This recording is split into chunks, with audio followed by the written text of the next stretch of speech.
নমস্কার। আজকে আমি বলতে যাচ্ছি কবিগুরু রবীন্দ্রনাথ ঠাকুরের সোনার তরী।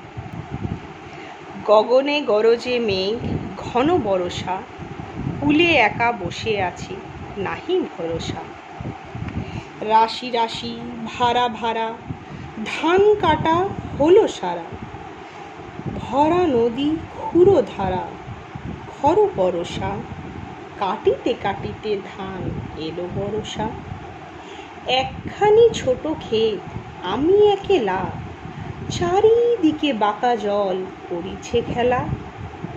বড় পারে দেখি আঁকা তরু ছায়া মসি মাখা, গ্রামখানি মেঘে ঢাকা প্রভাত বেলা।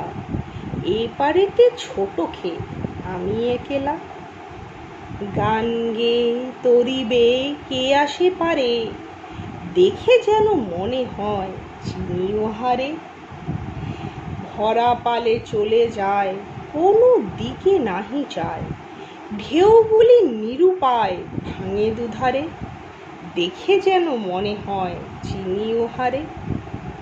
ওগো তুমি কোথা যাও কোন বিদেশে, বারেকে ফিরাও তরি কুলেতে এসে। যেও যেথা যেতে চাও, যারে খুশি তারে দাও, শুধু তুমি নিয়ে যাও ক্ষণিক হেসে আমার সোনার ধান কুলেতে এসে। যত চাও তত লও তরুণী পরে, আর আছে আর নাই দিয়েছি ভরে। এতকাল নদীকূলে যাহা লয়েছিনু ভুলে, সকলে দিলাম তুলে থরে বিথরে। এখন আমারে লহ করুণা করে। ঠাই নাই ঠাই নাই ছোট সে তরী, আমারই সোনার ধানে গিয়েছে ভরি। শ্রাবণ গগন ঘিরে ঘন মেঘ ঘুরে ফিরে, শূন্য নদী তীরে রহিনু পরি। যাহা ছিল নিয়ে গেল সোনার তরী।